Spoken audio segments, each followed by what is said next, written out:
কিয়ামতের ময়দানে গাছ নাই, ঘর নাই, বাড়ি নাই, পানি নাই। আহারে তামার জমিন, এক হাত বা সোয়া হাত মাথার উপরে আমার মালিক সূর্য উপর কইরা ছাইরা দেবা। আমার মালিক বলবে, সূর্য তোর ভিতরে যত তাপ সারো না পারমান বুঝো আমি মাওলা কেমন। বাজা সূর্যের তাপে তামার জমিন পুইরা লাল চামড়ার মতো লাল হইয়া যাবে, বাগুইলা জাগালাই।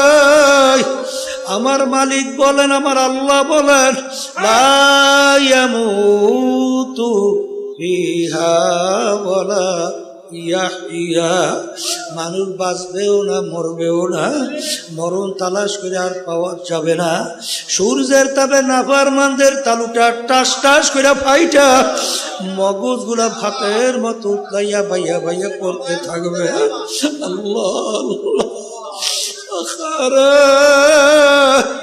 ওই সময় আল্লাহ রাসূল সাল্লাল্লাহু আলাইহি ওয়াসাল্লাম হাউজে কাউসারের পাশে ডাক দেবে, এ আমার উম্মতেরা আসো,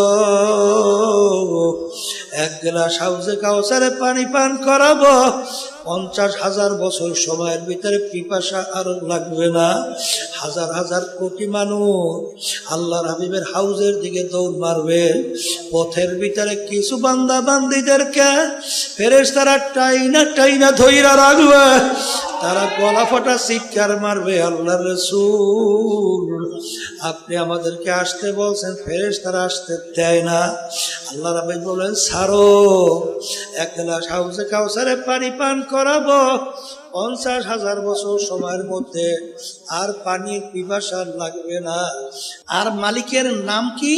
আল্লাহ আল্লাহ আল্লাহ আল্লাহ আল্লাহ আল্লাহ আল্লাহ। এই জিকির করার পরে যখন আপনি নামাজের ভিতরে দাঁড় হবেন, দেখবেন তখন নামাজের ভিতরে আল্লাহর খেয়াল আসবে। কথা ঠিক কিনা? ওদিকে নামাজ তো অনেকে পড়ে ঠিক, মসজিদের ভিতরে ঢুকছে, কখন নামাজে দাঁড় হইছে, কখন রুকুতে গেছে, কখন সেজদায় গেছে, কোন সময় তাশাহুদ পড়ছে, কোন সময় দুরূদ শরীফ পড়ছে, কোন সময় দোয়া পড়ছে, কোন সময় তাসবিহ আদায় করছে। এই দেখছি দাঁড়াইছে, এর মধ্যে নামাজ শেষ। আছে না নাই? আছে না নাই? এই এরকম হাজার রাকাত